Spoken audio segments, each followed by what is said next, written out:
Então, deixa eu ajudar aqui no raciocínio, na montagem do raciocínio amadorístico. Vamos lá. Podemos pensar, então, na pulsão e na repetição como entrelaçados, como juntos. Se eu falo de uma repetição, eu necessariamente estou me reportando a uma pulsão, é isso? Pensando na clínica agora. Estou pensando em mim como indivíduo. Se eu falo da repetição, necessariamente eu vou ter que ter um vínculo pulsional, é isso? Claro, a gente tem a questão pulsional tá nas repetições, né? Um exemplo bem comportamental, eu tenho trabalhado muito isso com uma paciente. Vamos trazer um pouquinho para a clínica, Rô, e se tu puder me ajudar, acho que enriquece. A compulsão alimentar é um bom exemplo, né, do pulsional, sabe por quê? Porque aí a gente entra num namoro com a parte da neurociência. Nós temos o chamado set point, que se fosse só pelo orgânico, a gente estaria satisfeito com o que a gente comeu e não comeria além da conta.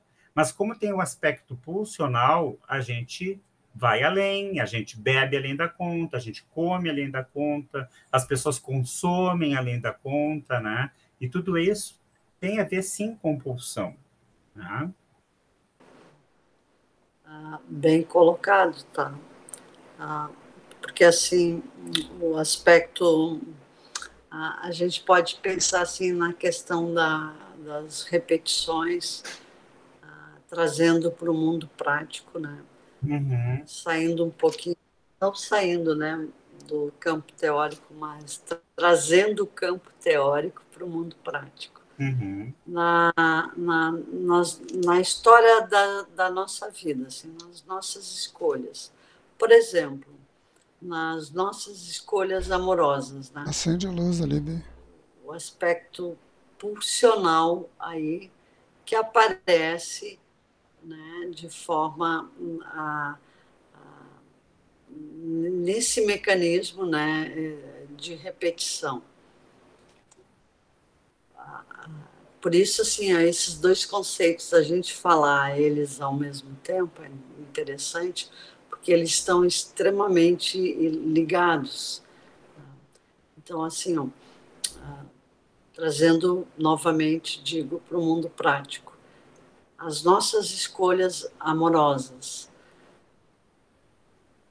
Por que a gente repete aquela escolha, né, não tão interessante?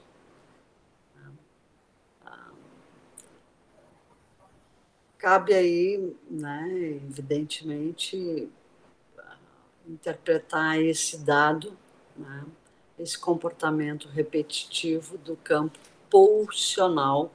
Aí a gente pode trazer, eu estou querendo fazer assim, ó, o conceito para a vida prática, porque não,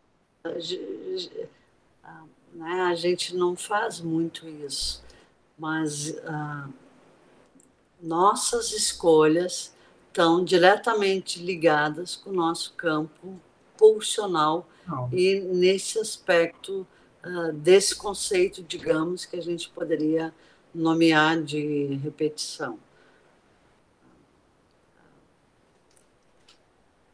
Então, quando a gente faz escolhas não tão interessantes, né, e repetitivas,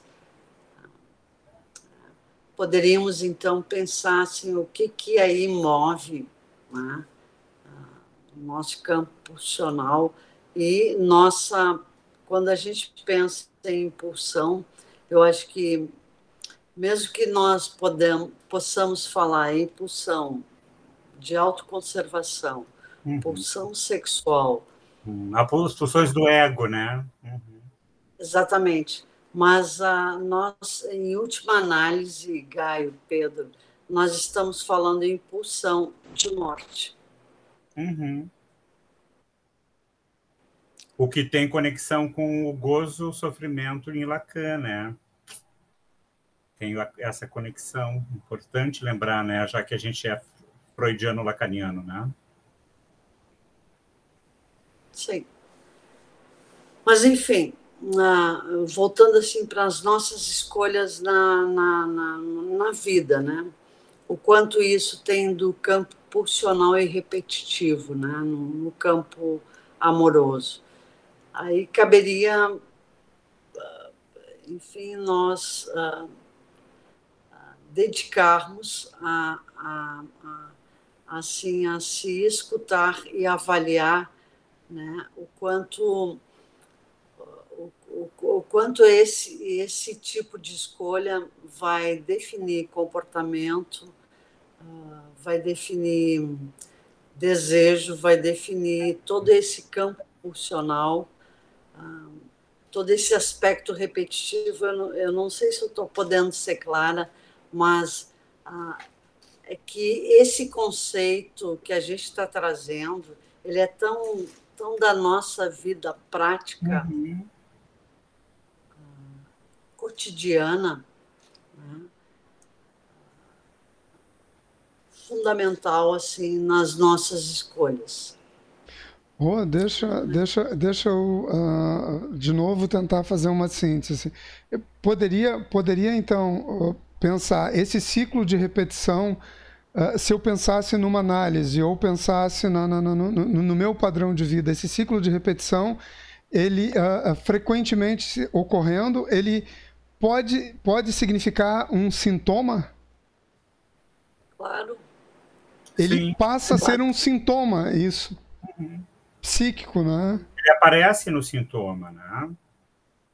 Na repetição sintomática, a gente vai, claro que sim, expressar a forma pulsional que a libido foi canalizada e que traz sofrimento, mas que também acho que é legal lembrar aquela questão que aparece lá no Além do Princípio do Prazer, que o Freud se perguntava assim, né? Por que a gente então repete o que nos faz sofrer? Aí ele dizia que havia um prazer não reconhecido como tal. E o Lacan traz isso e conceitualiza como gozo-sofrimento. Então, evidentemente que no gozo-sofrimento a gente vai encontrar isso nos nossos sintomas repetitivos, né? E que demandam o quê? No momento que a gente começa a não suportar mais, porque a gente faz isso para dar conta da castração, aí a gente já vai abrindo conceitos, né, daquilo que foi insuportável, mas chega um momento que a gente não quer mais isso. Então, a gente tem que olhar para isso. A forma que a gente canalizou a nossa libido pulsionalmente, né, demanda, então, um repensar, né? Como Lacan diz, né, a repetição demanda o novo, né? Essa repetição que é do sofrimento.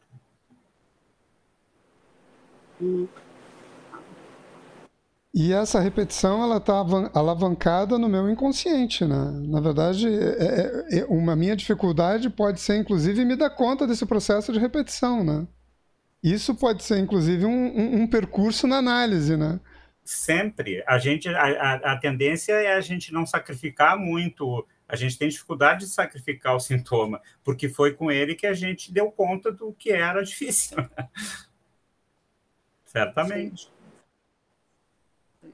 E aí já tem outro conceito, que é a neurose de transferência, é onde a gente vai criar uma falsa neurose, né, na relação com o analista. Aí tu vê, né, a gente sai da união da pulsão com a repetição e já enlaça com transferência, né? Os conceitos se enlaçam de uma maneira muito linda, né?